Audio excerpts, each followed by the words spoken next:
माता की, भारत माता की, भारत माता की। बागलकोटेया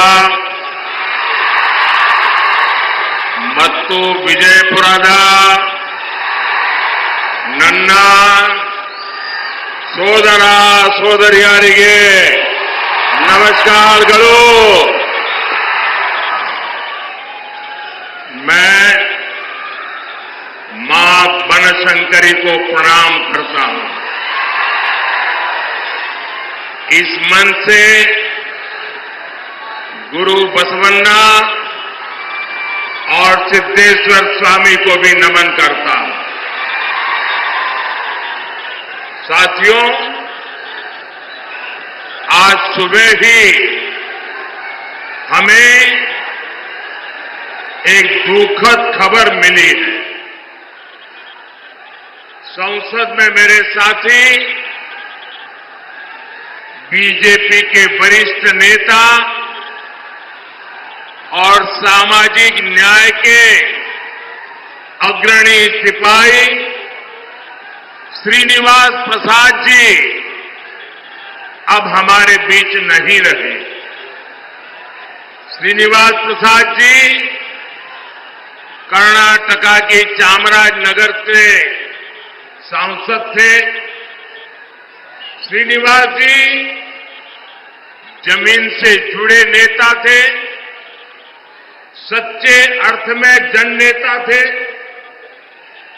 अपने इतने दशकों के सामाजिक जीवन में उन्होंने हर क्षण गरीबों, शोषितों, वंचितों की सेवा की। उन्होंने केंद्र और राज्य सरकार में कई अहम मंत्रालयों को भी दायित्व संभाला था। दलित वर्ग के सामाजिक उत्थान के लिए उन्होंने जो प्रयास किए, उन्हें हमेशा याद किया जाएगा। ईश्वर उन्हें सद्गति दे। उनके परिवार और समर्थकों के साथ मेरी संवेदनाएं हैं। साथियों, 2024 का चुनाव भारत का भविष्य तय करेगा। ये चुनाव विकसित भारत के संकल्प का चुनाव है। ये चुनाव आत्मनिर्भर भारत की सिद्धि का चुनाव है। हमारा संकल्प है कि नेक्स्ट कुछ ईयर्स में, आने वाले कुछ सालों में भारत विश्व की टॉप 3 इकोनॉमी बने। आप मुझे बताइए कि भारत को दुनिया की तीसरी बड़ी आर्थिक शक्ति कौन बनाएगा? कौन बनाएगा? कौन बनाएगा? कौन बनाएगा? जी नहीं, आपका एक वोट बनाएगा। आपके वोट की ताकत है जो मोदी को मजबूती देगी और तब जाकर के देश दुनिया में टॉप 3 इकोनॉमी बन जाएगा। हमारा संकल्प है कि हम भारत को मैन्युफैक्चरिंग हब बनाएं। हम भारत को स्किल सेंटर बनाएंगे और ये संकल्प वैकेशन गुजारने वाले नहीं कर सकते पूरा। मौज मस्ती में जिंदगी गुजारने वाले ये काम पूरा नहीं कर सकते। इसके लिए तो विजन चाहिए और विजन के लिए जिंदगी चाहिए खपाने के लिए। जब विजन के लिए जीवन खपाते हैं और जब एक लक्ष्य को लेकर, एक संकल्प को लेकर 24/7 दिन रात काम करते हैं, तब जाकर के संकल्प सिद्ध होते हैं।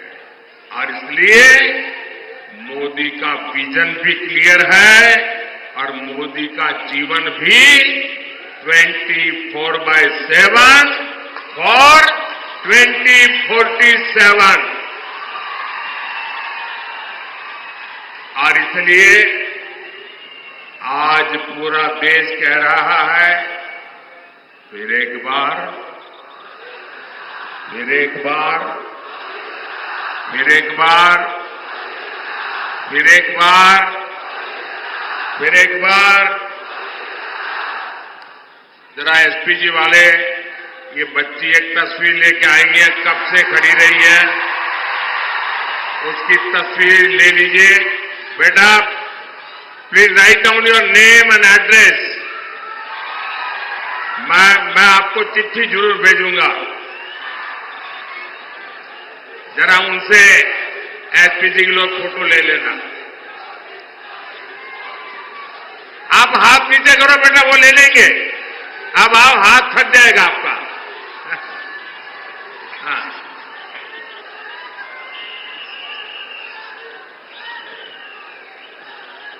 अरे बाबा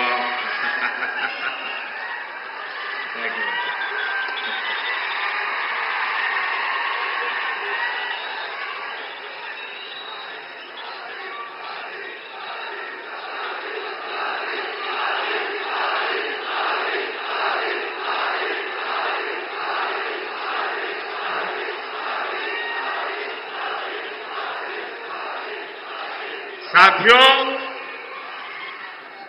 जिस कांग्रेस का एकमात्र काम सरकार में रहते हुए देश को लूटना है, उसे क्या आप इतने बड़े देश की जिम्मेवारी दे सकते हैं? मेरा सवाल अगर आप समझ सकें तो जवाब देना। जवाब देंगे? जवाब देंगे? आप मुझे बताइए, जिस कांग्रेस का इतिहास देश को लूटने का रहा है, क्या ऐसी कांग्रेस के हाथ में अब हम इतना बड़ा देश दे सकते हैं क्या? कांग्रेस के हाथ में देश दे सकते हैं क्या?